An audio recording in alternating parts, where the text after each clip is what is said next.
Do you know you can't have a healthy relationship if you shy away from difficult conversations?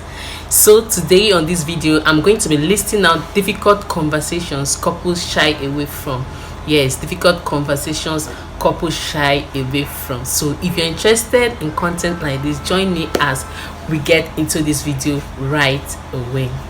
Decided to dress like an onyema, like a mother talking to her children, giving advice. There are some things you want to talk about, and you decide to dress like like a matured woman, dishing out advices because it's tend to believe that people get to listen to older people's advice the most. So do I look like an onyema today?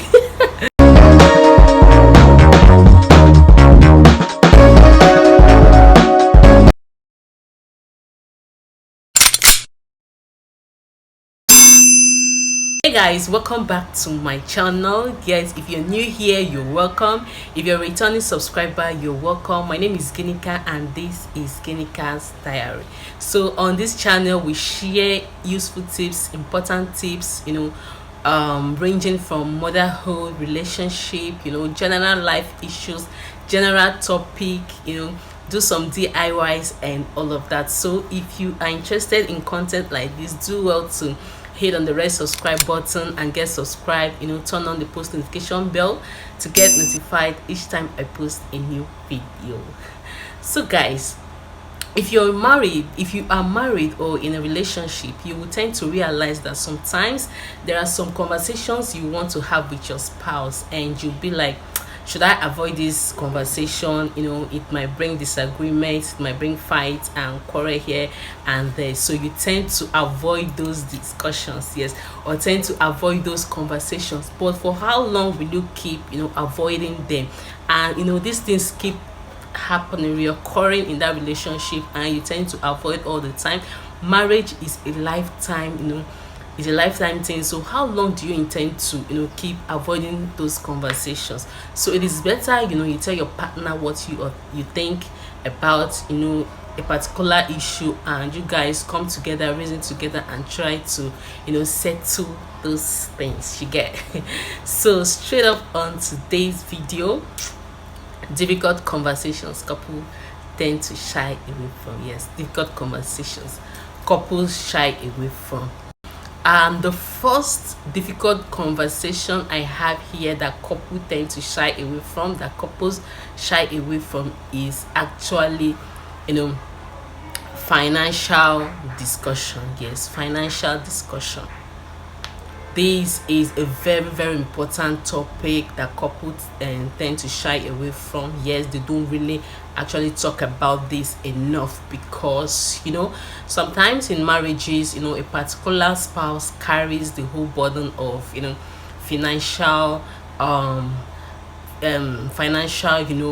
burden on him or herself, settling bills and all of that, and sometimes it gets to be a burden, yeah, to that particular spouse, and he or she does not know how to communicate the problem to his or her spouse, to avoid conflict, disagreement, or so it is better you come and tell your spouse, see, this financial burden is becoming too much on me. How do we split bills? Yes, how do we split these bills? You got to get something doing. Yeah, you got to look for something doing and help me out with the bills, especially when kids start coming, children.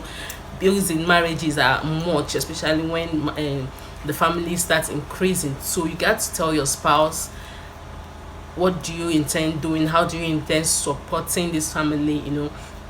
How do you intend making money and becoming financial responsible? You get so. And if your spouse is still struggling, you notice that he or she is putting effort on how to become financially responsible, you help your spouse out. You get okay, how do we do this? Is it business, is it career you want to go for? Do you understand? So support each other and let your family move on. So there are in some marriages, the men tend to carry everything happily. They don't want their wives to work. Yes, they don't want their wives to do anything that will bring money. Just be a react.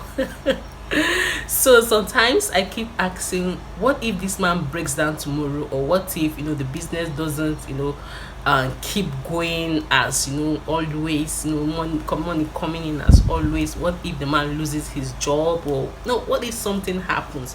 We don't pray for negative things to happen, but then you can't predict life. Do you get? So what if something happens along the line? Do you get? How would the family carry on financially? So you have to equip your wife. Yes, equip your wife. Let your wife do something, no matter how small, at least contribute to the family. Becoming financial responsibility is what everybody should be looking forward to. Yes. So let your wife do, come to agreement with your wife. Let her, if she wants, let her do something, or place her on a salary, or invest in her, because tomorrow when you are not financial capable again, it is said that when a man is no longer financial strong, like this money coming in, you understand, it is wife that will feed him. So yeah, invest in your wife. So the next one I have here is sex. Yes. So many people tend to shy away from this topic, especially women. Some women, wife material women, they will tend to shy away from it, so they don't be seen as someone that has experienced life, and all of those stuff. So and sometimes marriages suffers because of lack of sex. Yes. So why not speak about it, tell your partner what you want, how you want it. If you're a kind of person that does not really fancy having regular sex, you tell your partner. If you're the kind of person that you fancy sex a lot, you tell your partner. Look for ways and means to balance things up, you understand, so the family will keep growing happily. You guys continue to live happily and all of that.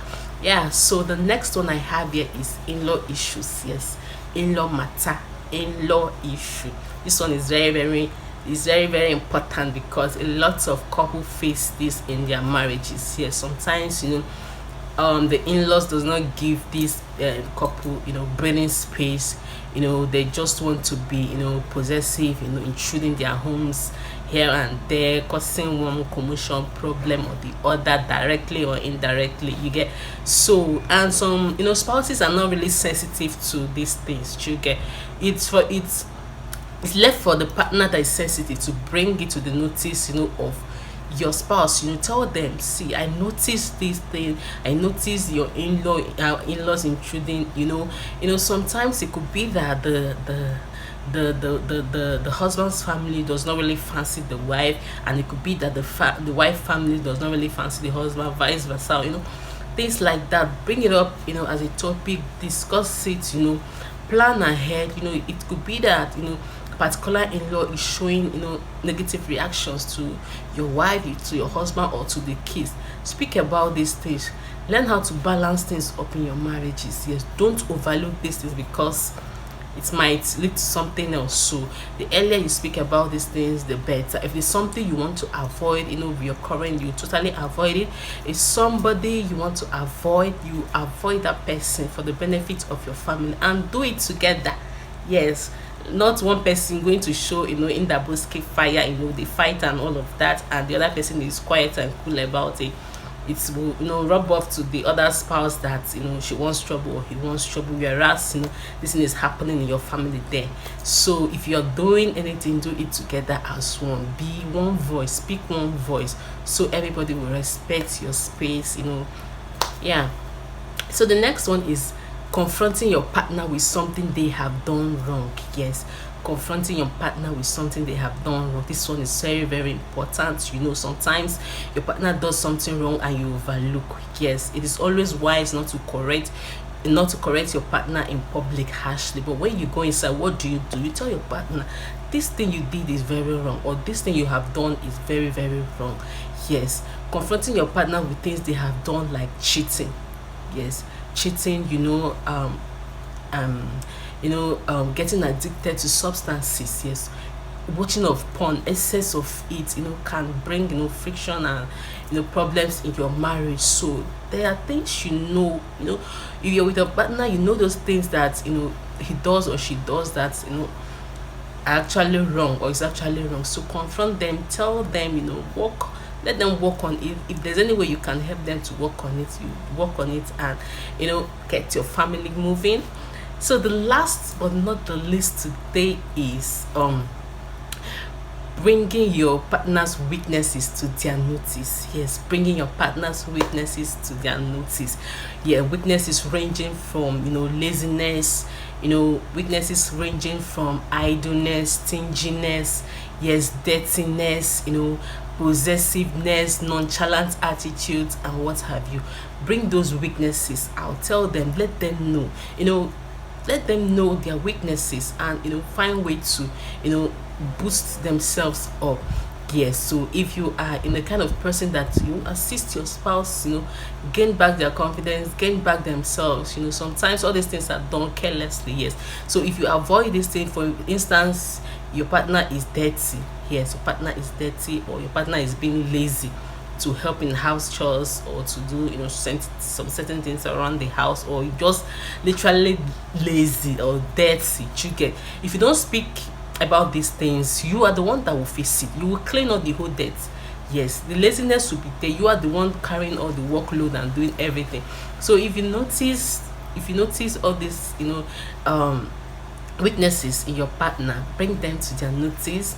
Let them work on themselves and get back to themselves, or if you want to assist them, you assist them to get back to themselves and get your family moving. Yes, so we have come to the end of today's video, and as usual, if you find this video educative, interesting, or if you learn one or two from this video, give it a thumbs up, hit on the red subscribe button that says subscribe, turn on your post notification bell, and I'll see you guys in my next one.